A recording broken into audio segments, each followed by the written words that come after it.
La viande vivait sur la viande, la vie sur la vie.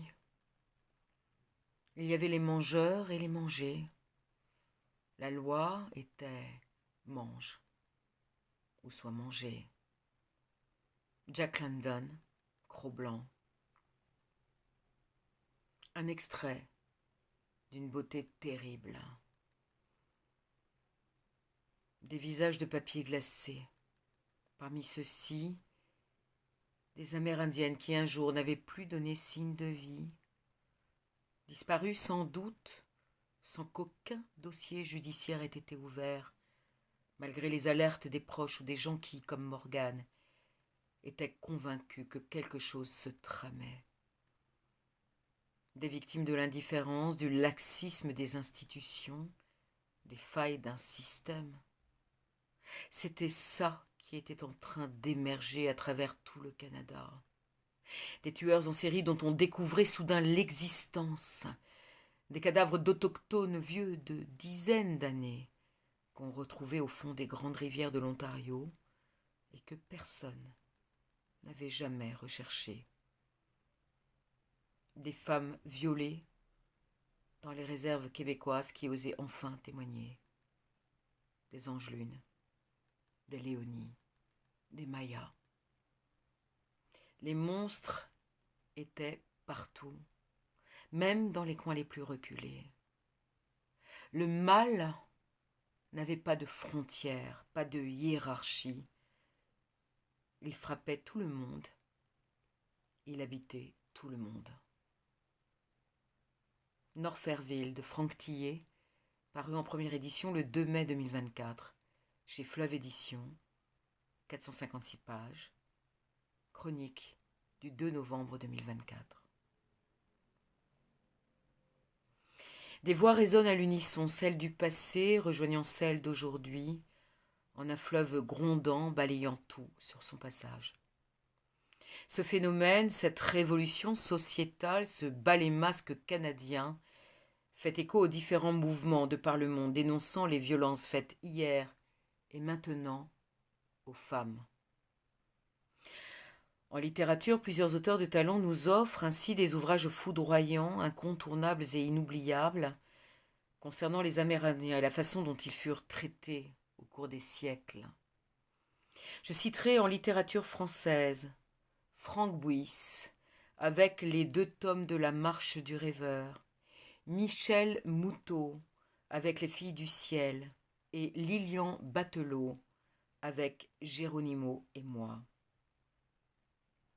Voici donc Norferville de Franck Tillet, l'enfer sur terre dans le Grand Nord canadien, ville minière d'extraction du fer, ville tombeau, pour tout un peuple d'autochtones méprisés, rabaissés, tués à la tâche, ou par l'alcool et la drogue.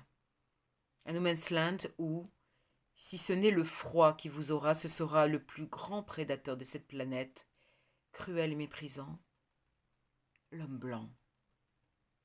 Si vous êtes une femme, tout est encore plus difficile, voire impossible. Rêver d'un avenir est inutile. Votre destin est de subir, de vous taire, d'être des proies. Bâtissant avec soin tout son scénario sur des faits et événements réels, l'auteur raconte l'histoire de certaines d'entre elles. Ce faisant, il dénonce un phénomène canadien, québécois, qui, malheureusement, est mondial. Tout débute par l'indicible. Le viol de 2 jeunes filles, Maya et Léonie, cette dernière à moitié blanche, par 3 inconnus. Chuchotement avant de partir à l'oreille de la métisse. Sauvagesse. Ce mot va résonner en elle pendant près de 20 ans, allant crescendo jusqu'à devenir un cri de fureur. Devenu flic, parti depuis bien longtemps à la capitale, le corps retrouvé d'une jeune femme suppliciée, Morgane Chaffran, l'oblige à revenir dans cet endroit maudit, à se retrouver face à ceux qui l'ont méprisé dans sa jeunesse, entre autres le policier Lyota, maître incontesté de Norferville, avec ses petits copains de toujours, sauf que la donne a changé. Léonie Roch est aujourd'hui sa supérieure hiérarchique et dirige l'enquête. Un bras de fer commence alors qu'une tempête s'annonce, aggravée par l'arrivée du père français de la victime, Teddy Chaffran, détective à Lyon, un profiler respecté et collaborant avec les autorités d'outre-Atlantique.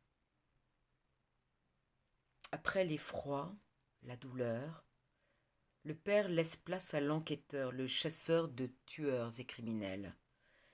Léonie et Teddy vont faire équipe face à des ennemis puissants, les guettant avec délectation comme des prédateurs espérant l'hallali.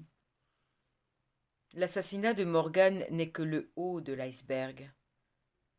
En pleine campagne électorale, alors que l'ouverture d'une nouvelle mine menace l'écosystème, que certains autochtones s'opposent fermement à la destruction de leurs terres, de la faune et la flore de cette région d'exception, la course-poursuite d'un serial killer risque de mettre le feu aux poudres et de tout faire exploser.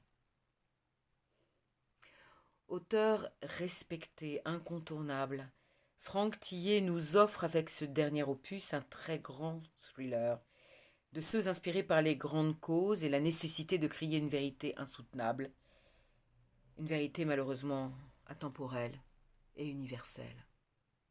Gratitude, Monsieur Tillet.